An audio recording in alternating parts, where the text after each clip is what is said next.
Hello foodies, welcome back to homemade cakes. நம்ம இந்த வீடியோவில் என்ன பார்க்க போகிறோம் அப்படின்னு பார்த்தீங்கன்னா, ஒரு பன் ரெசிபி உங்களுக்கு ஷேர் பண்ண போகிறேன். ஒரு வாரத்துக்கு முன்னாடி ஒரு யூடியூப் சேனலில் ரொம்பவே வைரலாக போயிட்டு இருந்தது. இப்போ வரையுமே 2.5 மில்லியன் வியூஸ் போயிருக்கு இந்த பன் ரெசிபிக்கு. இந்த பன் செய்கிறதுக்கு 10 நிமிஷம் போதும், பேன் இருந்தால் போதும், ஓடிஜி எல்லாம் தேவையில்லை, அதே மாதிரி ரெஸ்டிங் டைம் தேவையில்லை, ஈஸ்ட் தேவையில்லை அப்படின்ட்டுலாம் போட்டிருந்தாங்க. 10 நிமிஷத்தில் எப்படிங்க பன் செய்ய முடியும்? அது ஈஸ்ட் இல்லாமல் எந்த ஒரு ஆக்டிவிட்டி இன்க்ரீடியண்ட்டும் இல்லாமல் எப்படி செய்ய முடியும்? எனக்கே ஒரே ஆச்சரியமாக இருந்தது இந்த வீடியோ பார்க்கும்போது. ஓகே, அவங்க செய்கிற மாதிரியே ப்ரொசீஜர் படி நம்மளும் செய்வோம். கடைசியில் பன்னு வந்துச்சா இல்லையான்றத ஒரு டெஸ்டிங் வீடியோவாக இந்த வீடியோவை நான் ஷேர் பண்ணுறேன். வாங்க வீடியோக்குள்ளே போகலாம். பன் செய்கிறதுக்கு ஒரு பவுலில் 1 கப் மைதா மாவு சேர்த்துக்கலாம். அவங்க சொன்ன மெஷர்மெண்ட் பார்த்திங்கன்னா 4 கப்புக்கான மெஷர்மெண்ட். நான் அதில் ஒரு கால்வாசி தான் செய்ய போகிறேன், ஏன்னா எனக்கு ஃபுட் வேஸ்ட் பண்ணுறது பிடிக்காது. ஸோ ட்ரையலுக்காக தான் அப்படின்றதுனால 1 கப் மட்டும் செஞ்சு பார்க்க போகிறேன். 1 கப் மைதா போட்ட உடனே 1 டேபிள் ஸ்பூன் பேக்கிங் பவுடர் சேர்த்துக்கலாம். பேக்கிங் பவுடர் வந்து அவங்க 4 கப் மைதாவுக்கு 10 கிராம் பேக்கிங் பவுடர் போட சொல்லியிருந்தாங்க. நான் வந்து 1 கப்புக்கு 5 கிராம் பேக்கிங் பவுடர் வந்து சேர்த்துக்கிறேன். இப்போ இதை சேர்த்து நல்லா மிக்ஸ் பண்ணிப்போம். பேக்கிங் பவுடரும் மைதாவும் எல்லா இடத்துலையும் கம்பைன் ஆகிற அளவுக்கு நல்லா மிக்ஸ் பண்ணி விட்டுக்கோங்க.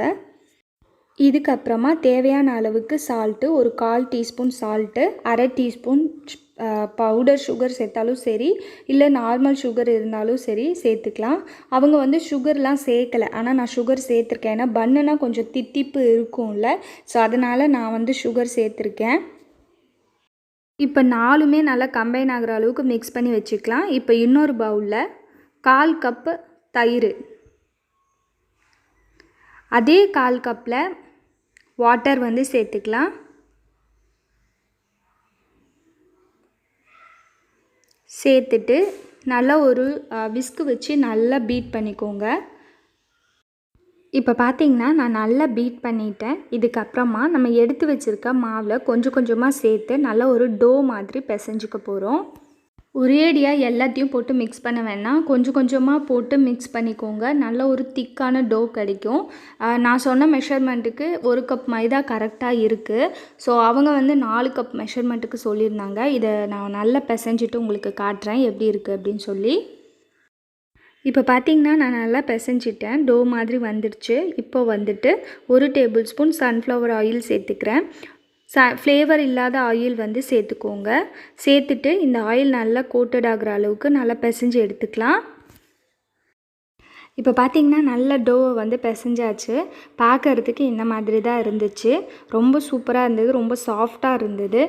இப்போ வந்துட்டு இதை இந்த மாதிரி ஃபோல்டு ரவுண்ட் பண்ணிவிட்டு ஒரு தட்டு வச்சு மூடினாலும் சரி, இல்லை ஈரத்துணி வச்சு மூடினாலும் சரி, ஆனால் மாவை வந்து ரொம்ப ட்ரை ஆக்காமல் பார்த்துக்கோங்க. நான் ஆல்ரெடி வீடியோ ஸ்டார்டிங்கில் சொல்லியிருந்தேன்ல, இந்த மாவை வந்து ஊற வைக்கலாம் தேவையில்லை அப்படின்னு சொல்லிவிட்டு உடனே நம்ம உருட்ட ஆரம்பிச்சிடலாம். ஸோ இந்த மாதிரி ஒரு ரவுண்ட் எடுத்திருக்கேன். நல்லா வந்து ரவுண்ட் பண்ணிவிட்டு சும்மா கொஞ்சமாக இது வந்து பவுடர் டஸ்ட் பண்ணியிருக்கேன், ரொம்ப ஜாஸ்தியாக பண்ண வேண்டாம். இதுக்கப்புறமா நல்லா வந்து உருட்டிக்கலாம். அவங்கக்கிட்ட பார்த்திங்கன்னா ரோலர் மாதிரி ஒன்று வச்சு நல்லா ஸ்ப்ரெட் பண்ணிக்கிறாங்க. என்கிட்ட இல்லை, நான் சப்பாத்தி கட்டை வச்சு தான் ரோல் பண்ணிக்க போகிறேன். ரோல் பண்ணிவிட்டு ஷேப் வரதுக்காண்டி ஒரு குக்கி கட்டர் இல்லைன்னா ஒரு பாத்திரத்தை வச்சு நல்லா கட் பண்ணி எடுத்துக்க போகிறேன். பாருங்கள், இந்த மாதிரி பாத்திரத்தை தான் நான் யூஸ் பண்ணி நல்லா ஷேப் கொண்டு வந்துக்க போகிறேன். பாருங்கள், இந்த மாதிரி கட் பண்ணி எடுத்துட்டேன், ஷேப்பாக வந்துருச்சு. ஸோ இதே மாதிரி எல்லாம் செஞ்சுட்டு உங்களுக்கு காட்டுறேன். இப்போ பார்த்திங்கன்னா நான் எல்லாமே உருட்டி வச்சிட்டேன், கட் பண்ணி ஷேப்பை கொண்டு வந்துட்டேன். இப்போ பார்த்திங்கன்னா நம்ம வந்து 1 கப் மைதா போட்டிருந்தோம். அந்த 1 கப் மைதாவுக்கு எனக்கு ஒரு 5 பன்ஸ் வந்து வந்திருந்தது. இப்போ தவா சூடானதும் ஒவ்வொன்றா நம்ம போட்டு பார்த்துடலாம், வருதா வரலையா அப்படின்னு சொல்லிட்டு. ஸோ லைட்டாக பாருங்கள், இந்த மாதிரி போட்ட ஒரு ஃபியூ செகண்டில் வந்து இந்த மாதிரி உப்பி வருது. இதுக்கப்புறமா நம்ம திருப்பி போட்டுக்கலாம். ஃப்ளேம் எப்போவுமே பார்த்திங்கன்னா கொஞ்சம் மீடியம் ஃப்ளேமாக வச்சுக்கோங்க, ரொம்ப ஹை ஃப்ளேமில் வைக்க வேண்டாம். அவங்க வீடியோ பார்க்குறீங்க, போட்ட உடனே அப்படியே எழும்பி எப்படி வருது அப்படின்னு சொல்லிட்டு நானும் அவங்க செஞ்ச மாதிரி கையில் சுற்றி சுற்றி பார்த்தேன், ஆனால் உப்பவே இல்லை. ஸோ பார்க்குறதுக்கு இப்படி தான் இருக்குது. டேஸ்ட் எப்படி இருக்குதுன்னு டேஸ்ட் பண்ணிவிட்டு பார்க்கலாம். அவங்க செஞ்ச மாதிரி தான் நானும் செஞ்சுருக்கேன்னு நம்புகிறேன். நான் உங்களுக்கு எல்லாமே பண்ணிவிட்டு காட்டுறேன். அடுத்தடுத்தது பண்ணிவிட்டு உங்களுக்கு ஒட்டுக்கா எப்படி வந்துச்சு அப்படின்றத சொல்கிறேன்.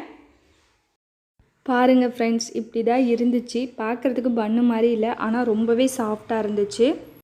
இதுக்கப்புறமா அந்த வீடியோவில் பார்த்துட்டிங்கன்னா தெரியும், பட்டரும் உருக்கின பட்டரில் வந்துட்டு அவங்க ஸ்பானிஷ் அப்படின்னு சொல்லிட்டு ஒரு இலை மாதிரி போட்டிருந்தாங்க. நான் வந்துட்டு என்ன பண்ணியிருக்கேன் அப்படின்னா, கொத்தமல்லி தழை இருக்குல்ல, அது நல்ல ஃப்ளேவர். அதை வந்து சின்ன சின்னதாக சாப் பண்ணி உருக்கின பட்டரில் வந்து போட்டு இந்த மாதிரி ஸ்ப்ரெட் பண்ணி விடுறேன். எஸ், நம்ம 10 நிமிஷம் பன்னு ரெடி. நான் உங்களுக்கு இப்போ பிச்சு காட்டுறேன். இது இன்சைடில் பார்க்குறதுக்கு எப்படி இருந்துச்சு அப்படின்னா, பன்னு மாதிரி தான் இருந்துச்சு. பன்னோட லேயர் எப்படி இருக்கும் அதே மாதிரி தான் இருந்துச்சு. நான் நினச்சேன் இது வேகமாக வந்துருச்சோ அப்படின்னு நினச்சேன். ஆனால் நல்லாவே வெந்திருந்தது. நல்ல சாஃப்டாக இருந்தது. ரொம்ப சாஃப்டாக தான் இருந்துச்சு. பன்னு வந்து பொதுவாக ரொம்ப சாஃப்டாக இருக்கும்ல, அந்த மாதிரி தான் இருந்துச்சு. இதில் என்னென்னா உப்பி வரல, அது மட்டும் ஏன்னு எனக்கு தெரியல. நான் சுகர் போட்டது காரணத்துக்காகயா அப்படின்ட்டு எனக்கு தெரியல. இந்த வீடியோ எங்கே முடியுது. இந்த வீடியோ ஒரு டெஸ்டிங் வீடியோவாக தான் நான் உங்களுக்கு ஷேர் பண்ணுறேன். கண்டிப்பாக இந்த 10 நிமிஷம் பன் ரெசிபி உங்களுக்கு பிடிச்சிருக்கும்னு நம்புகிறேன். இதை நீங்கள் ட்ரை பண்ணால் உங்களுக்கு எப்படி வந்ததுன்னு என் கூட கமெண்ட் செக்ஷனில் ஷேர் பண்ணுங்கள். ஒரு இன்ஸ்டன்ட் பன் ரெசிபி கண்டிப்பாக நீங்கள் வீட்டில் ட்ரை பண்ணி பாருங்கள், உங்களுக்கு பிடிக்கும். இந்த வீடியோ எங்கே முடியுது. இந்த வீடியோ உங்களுக்கு பிடிச்சிருந்தா லைக் பண்ணி உங்கள் ஃப்ரெண்ட்ஸ் அண்ட் ஃபேமிலியோடு ஷேர் பண்ணிக்கோங்க. மறக்காமல் இந்த ரெசிபி நீங்கள் ட்ரை பண்ணால் உங்களுக்கு எப்படி வந்ததுன்னு என் கூட கமெண்ட் செக்ஷனில் ஷேர் பண்ணுங்கள். ஸோ தட் நான் ஆர்வமாக இருக்கேன் அந்த கமெண்ட்ஸ் எல்லாம் படிக்க. இந்த வீடியோ இங்கே முடியுது. இந்த வீடியோ ஏதோ ஒரு விதத்தில் உங்களுக்கு பயனுள்ளதாக இருக்கும் அப்படின்னு நான் நம்புகிறேன். நம்ம நிறைய மாஸ்டர் ஷெஃப் ரெசிபீஸ், இந்த மாதிரி டிஃப்ரெண்ட்டான ரெசிபீஸ்லாம் நம்ம சேனலில் அப்லோட் பண்ணியிருக்கோம். கண்டிப்பாக கீழே டிஸ்கிரிப்ஷனில் லிங்க் இருக்குது. அதே மாதிரி சேனலோட ப்ளேலிஸ்ட்லேயும் இருக்குது. நீங்கள் வேணும்னா போய் செக் அவுட் பண்ணி பார்த்துக்கோங்க. ஸோ இன்னொரு பேக்கிங் ரெசிபியோடு உங்களை வந்து சந்திக்கிறேன். வணக்கம்.